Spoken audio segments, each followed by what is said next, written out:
O futebol é uma paixão mundial e normalmente está associado à emoção e alegria, mas muitas vezes quem entra em campo é a tragédia.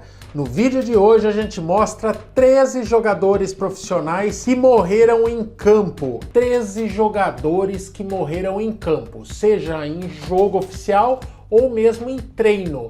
E olha, um caso mais lamentável do que o outro. Primeiro vamos começar a falar do Bruno Boban, que em março de 2018 foi vítima de uma tragédia ocorrida na Croácia durante um jogo entre as equipes do Varsóvia e do Požega. O atacante Bruno Boban, que tinha 25 anos, levou uma bolada no peito num lance anterior. Seguiu jogando por alguns segundos até que caiu perto da área do time rival, já meio inconsciente. Mesmo recebendo atendimento médico, o atleta não resistiu e veio a óbito vítima de um ataque cardíaco.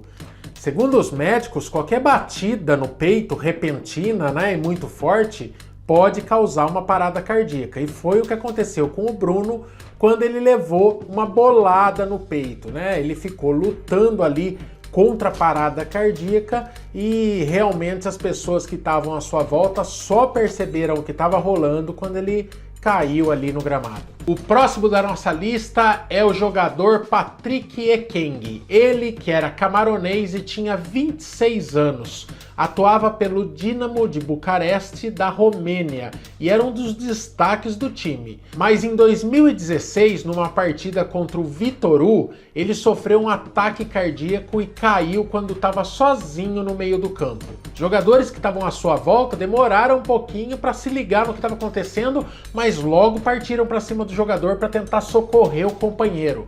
Ele chegou a ser socorrido para o hospital, mas pelas imagens dá para ver que o choque entre os jogadores, tanto da equipe dele quanto da equipe rival, era bastante evidente, E dava para perceber que o caso era realmente muito sério. Eles estavam muito impactados com o que viram no gramado e pouco depois esse jogador veio a óbito. O próximo caso aconteceu na Itália e vitimou o jogador Pier Mario Morosini. O caso envolvendo Morosini aconteceu em 2012. Ele caiu no gramado depois que as pernas dele parece que começam a se enrolar, Parece que ele perde a coordenação. Na verdade, ele já estava sofrendo um ataque do coração.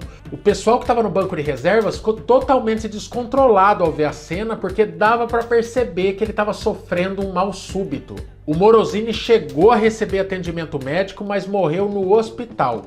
De acordo com a autópsia, ele tinha uma deformação genética rara no coração, que transformava aos poucos as células musculares do coração em gordura. Olha o risco, galera, vai no médico. Agora vamos mostrar o caso do Miklós Ferrer, que jogava pelo Benfica em Portugal. O atacante húngaro morreu em janeiro de 2004 durante uma partida entre o Benfica e o Vitória de Guimarães. O Ferrer tinha acabado de cometer uma falta e chegou a receber um cartão amarelo.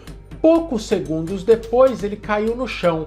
Algumas pessoas que estavam lá perto até acharam que era algum tipo de simulação para tentar escapar da penalização do árbitro, Mas que nada, ele estava realmente passando mal. Os companheiros em campo tentaram reanimar o jogador, que chegou a ser levado para o hospital, mas não resistiu.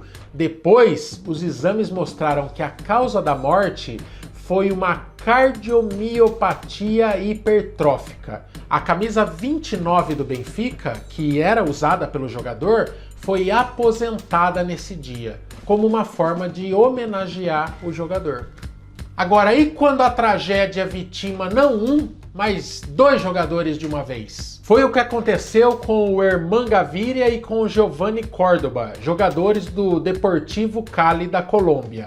Em outubro de 2002, eles estavam num jogo treino ali sob forte chuva e tinha muito relâmpago. Mesmo assim, a equipe continuou treinando. Nas imagens que a gente vê, enquanto os jogadores são socorridos, dá para ver que outros jogadores chegam a se abaixar em alguns momentos porque os raios continuam caindo lá perto. Ou seja, todo mundo sabia dos riscos, Não se deve ficar em lugar aberto, como um campo de futebol, quando tá caindo raio, porque você acaba se tornando um para-raio humano.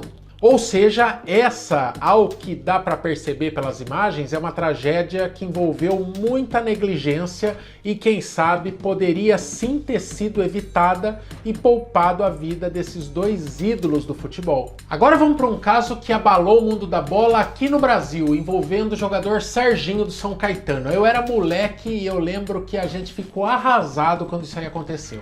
Foi numa partida contra o São Paulo em 2004. O Serginho era um dos destaques do São Caetano. A equipe do interior estava voando e do nada ele caiu na área do adversário meio que de repente, tanto que outro jogador praticamente tropeça nele.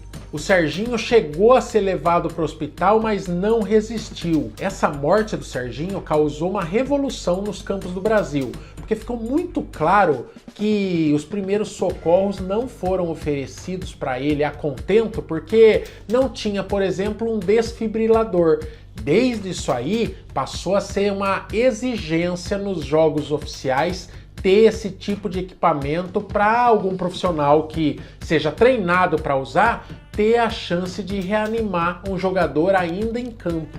Mas e quando o momento de êxtase máximo do futebol, que é o gol, se transforma em tragédia em poucos segundos? Foi o que aconteceu com o jogador indiano Peter Biak Sanzwala. O Peter tinha acabado de marcar um gol e, ao sair comemorar, quis mostrar aquela alegria tradicional virando cambalhotas, uma cena que a gente já se acostumou a ver em todo o futebol mundial. Ele estava jogando pela terceira divisão ali do campeonato indiano, né? E ao sair dando piruetas, errou justamente a última, caiu de cabeça no chão. Ele chegou a ser socorrido e ficou 5 dias internado na UTI, mas não resistiu a uma lesão na coluna vertebral e acabou morrendo. O Peter chegou a ter vários momentos de consciência no hospital e disse para uma enfermeira que ficaria com Deus num determinado momento. E o Peter, ainda no hospital, chegou a anotar uma passagem da Bíblia num diário antes de piorar e vir a falecer. Mais um caso que talvez pudesse ser evitado. Será que foi negligência? Olha as imagens e dá tua opinião nos comentários. É a morte do Emanuel Ortega. O caso envolvendo o Emanuel Ortega aconteceu em 2015. Ele que era jogador do San Martín, um time da terceira divisão argentina.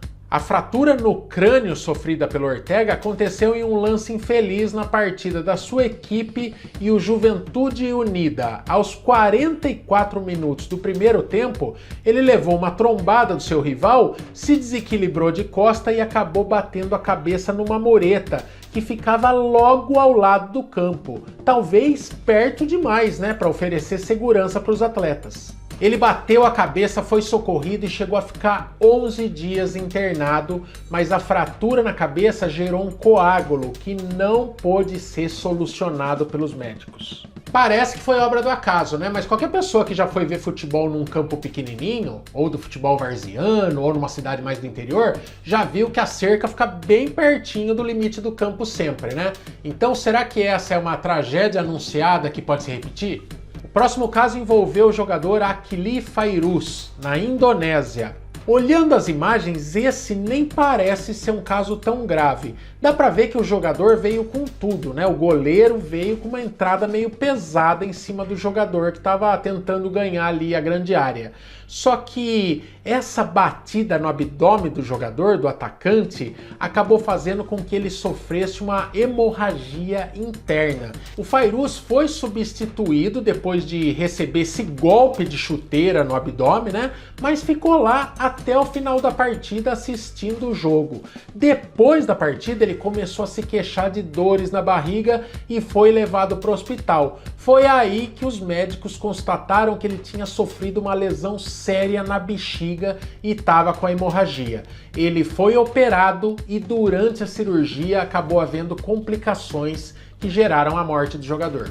Mas se tem hora que é o atacante que leva a pior, às vezes a vítima é o goleiro, mostrando que o futebol é um esporte de contato que envolve sim muito risco para quem está em campo. A vítima dessa vez foi o jogador Serhii Perkhun.